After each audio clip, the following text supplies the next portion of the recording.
In my job as a building inspector, I had gotten used to the everyday routine, but nothing could have prepared me for one old house.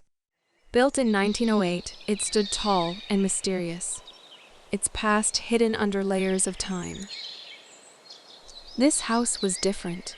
Its worn-out exterior and sagging frame told stories of a time long gone. I'm usually skeptical about anything supernatural, but this house, it gave off a strange vibe. After a day spent checking modern buildings, I was standing before this old house. As I neared it, I felt a cold wind, strange for a warm summer evening. The sun was setting, painting the sky in shades of red and gold. This beautiful scene was a stark contrast to the eerie silhouette of the house.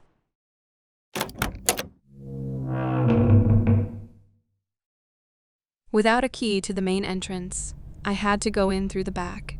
The kitchen looked like it was stuck in time, with peeling wallpaper and outdated fixtures. Another door led to a long, dimly lit corridor with a front door at the end, decorated with a faded glass window. That's when I saw it. A shadowy figure standing in the hallway.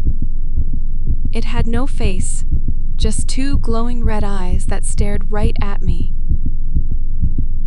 I felt a cold fear, unlike anything I've ever known. In the blink of an eye, the figure was gone.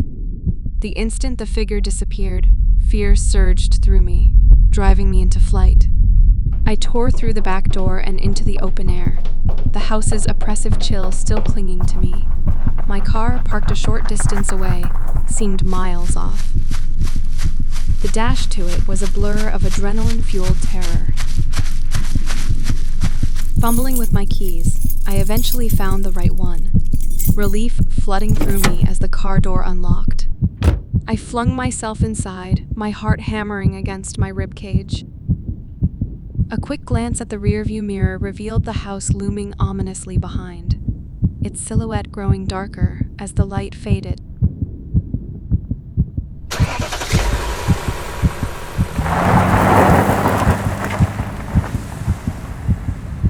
I sped away, the engine's roar echoing my frantic pulse. The neighborhood blurred as I broke speed limits, my usual adherence to rules drowned in the tidal wave of fear. The further I got, the slower my heart pounded, but the chilling encounter replayed in my mind, a haunting memory of the terror I'd left behind. After the house was torn down and a residential complex was built, workers started talking about an unexplained chill at night. When I looked into the house's history, I found records of tragedies and untimely deaths that had happened there. My encounter with the ghostly figure challenged my skepticism. I can't deny what I saw that day. It was pure evil, a chilling memory that still haunts me. I can only hope I never have to face anything like that again.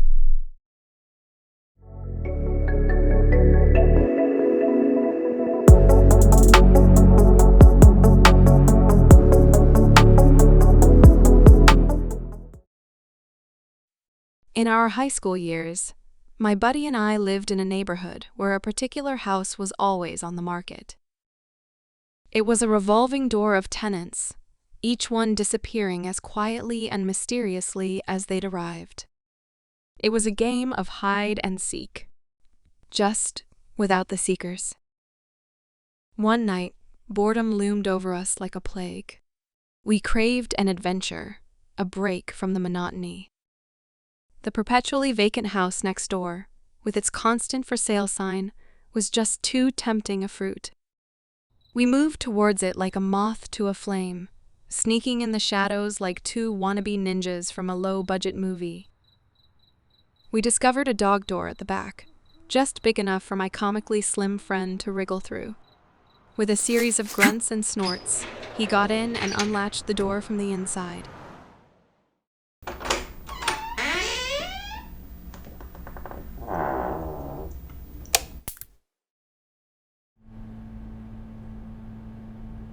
We stepped into the house, our faces etched with grins of accomplishment.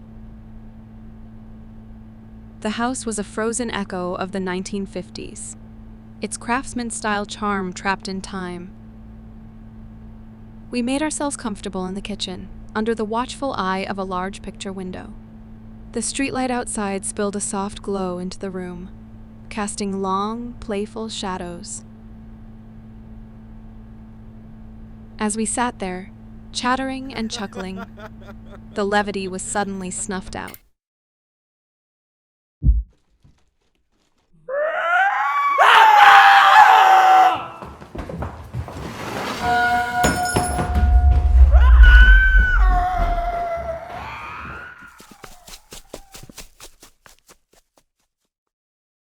My buddy let out a scream that could have broken glass, a sound so out of place in our comedic adventure that it froze my blood. Darkness swooped in, a bone-chilling, inky blackness that seemed to drink in all warmth. I felt my buddy's grip on my hand, pulling me back toward reality as we stumbled out of the house. We found ourselves under the glow of the streetlight, the winter cold suddenly a welcome relief from the icy dread inside. My buddy, with a face paler than a sheet of paper, revealed the cause of his terror. A shadowy figure, a spectral girl, had crawled out from under the table, her dark form looming over me.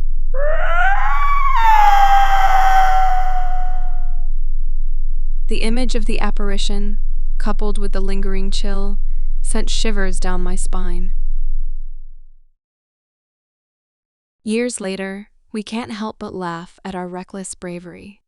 The memory of the terrifying encounter still haunts us. The frosty darkness of the house a chilling reminder of our foolish adventure. I made a solemn promise never to venture near that house again. The mere memory of it still sends a shudder down my spine. And let me tell you, it makes for a great, scary bedtime story.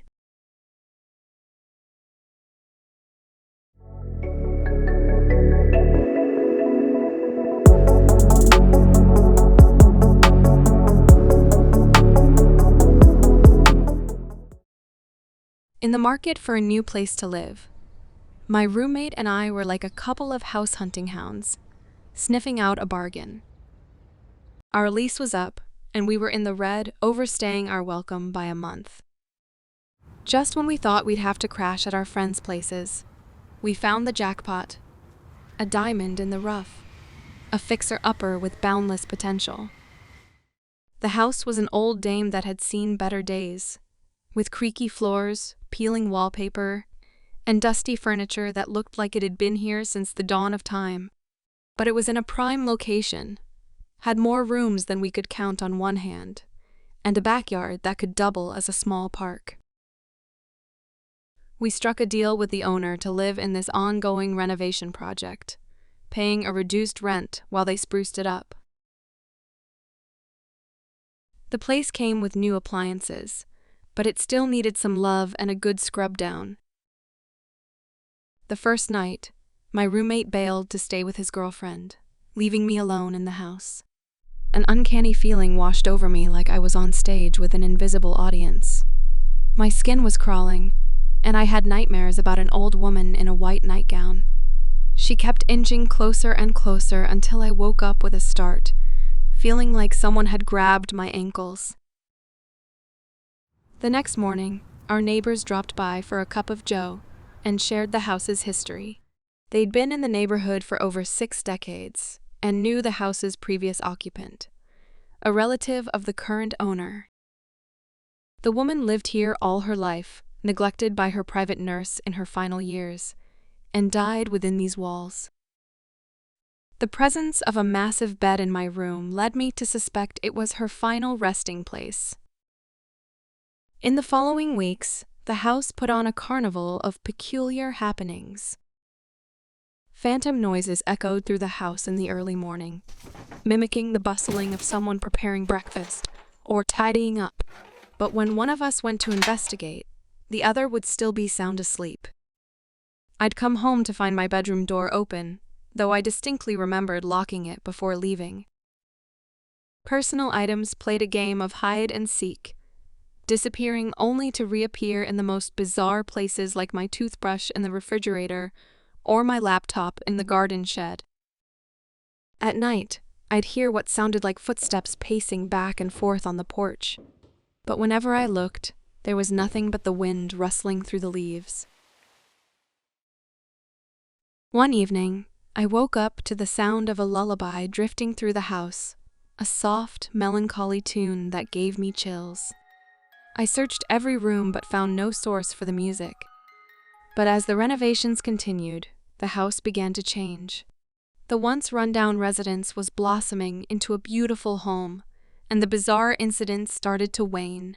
It was as if the house was shedding its old haunted skin and emerging as a place of warmth and positivity. I like to think that the spirit of the old woman was finally at peace, watching over us as a benevolent presence in our newly renovated home.